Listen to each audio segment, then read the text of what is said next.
बिस्मिल्लाहिर्रहमानिर्रहीम, अस्सलाम वालेकुम। मैं हूं फैसल अब्बास और आप देख रहे हैं मेरा यूट्यूब चैनल। नाजरीन, 80 साल रिटायर फौजी अफसर अमजद शुएब साहब को आज उनकी ज़मानत मंजूर हो गई है और F8 कचहरी इस्लामाबाद से आज उनका केस था, उसमें वहाँ पर उनकी पेशी हुई और वहाँ पर उनके वकील मियाँ अली इशफाक एडवोकेट साहब भी अदालत में मौजूद थे। इससे पहले मैं अगर आपको इसका बैकग्राउंड बताऊँ तो अमजद शुएब साहब को गिरफ्तार किया गया था कि उन्होंने इमरान रियाज खान के साथ एक इंटरव्यू दिया था बोल TV पर, जिस पर अवैस खान नामी शख्स ने एक FIR दर्ज करवाई और उनके खिलाफ मुकदमा दर्ज हुआ और उनको गिरफ्तार किया गया था। मियाँ अली इशफाक एडवोकेट साहब ने जो दलाइल दिए हैं वो बड़े कमाल के दलाइल हैं। उन्होंने आप कह दें कि जजेस के ज़मीर को झिंझोड़ कर रख दिया है। चंद एक दलाइल हैं जो मैं आपके सामने रखता हूं। सबसे पहले वो कहते हैं कि 3 चीज़ें हैं।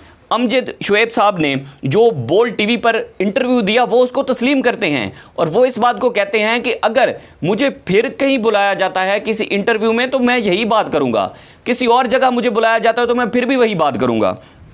आप हमें ये बताएं कि पाकिस्तान में 6 लाख आर्मी ऑफिसर हैं और करोड़ों की तादाद में सरकारी मुलाजमीन हैं, क्या वो सब लोग बागी हैं मेरे बयान से? उसके बाद वो कहते हैं कि किसी ने आपसे शिकायत की कि हम इस बयान से मुतासिर हुए हैं। 6 लाख आर्मी ऑफिसर रिटायर हैं, 6 लाख में से किसी ने आपको बताया कि हम जो अमजद शुएब साहब ने बयान दिया है उस बयान पर, उसके बयान से हम मुतासिर हुए हैं या हमारी कोई रूह मजरू हुई है?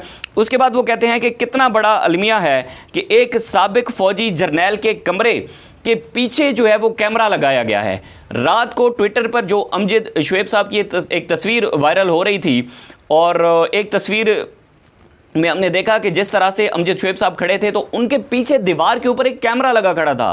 यानी कि रिटायर फौजी ऑफिसर हैं 80 साल और आप उनके साथ ऐसा सलूक कर रहे हैं कि जहाँ पे उनको रखा गया है वहाँ पर भी आपने कैमरा लगाया है, तो ये बहुत ही एक अजीब बात है।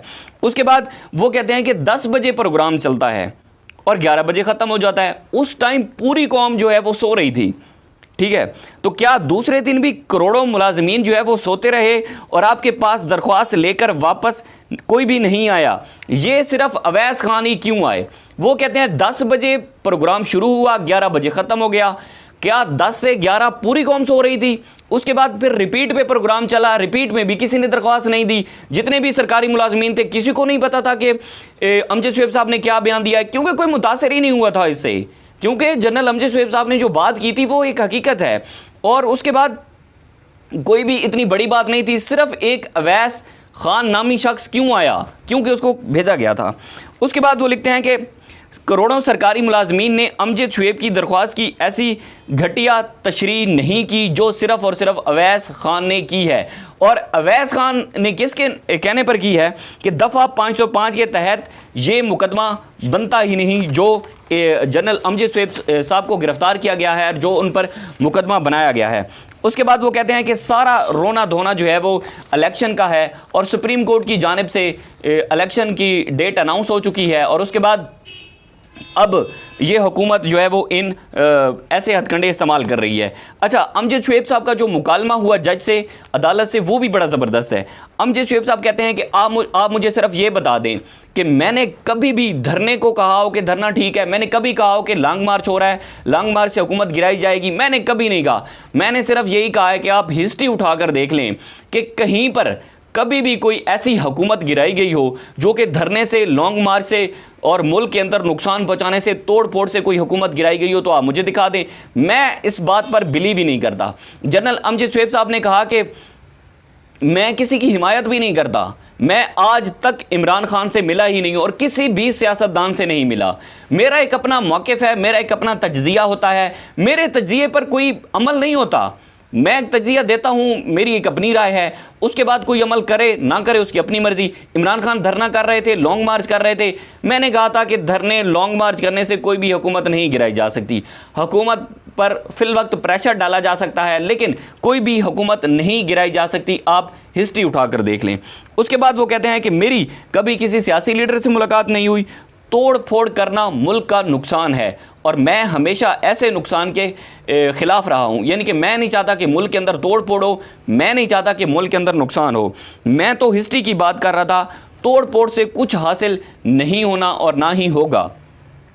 अब अमजद शुएब साहब ज़ाहिर है वो एक 80 साला बुज़ुर्ग हैं और उन्होंने काफ़ी टाइम जो है वो उसमें गुजारा है आर्मी में, और आर्मी के मामलात को भी वो अच्छी तरह जानते हैं, और उनके वालिदैन ने जंगें लड़ी हैं और पाकिस्तान बनाने में उनका एक अहम किरदार है। तो जिस तरह से उनकी एक किया जा रहा है कि उनको कैमरे लगाए जा रहे हैं, जहां पर उनको गिरफ्तार किया जाता है, जहां पर उनको रखा जाता है वहां पर कैमरा लगाया जाता है, और जो है वहाँ से एक तस्वीर वायरल करवाई जाती है ताकि ये पता चले, और बाकी जो लोग बयान दे रहे हैं या जो लोग इमरान खान के साथ खड़े हैं या जो उनके मौक़िफ़ के साथ खड़े हैं, तो उनके लिए ये एक पैगाम भेजा गया था, जो तस्वीर भेजी गई थी और उसके पीछे एक कैमरा लगा हुआ था।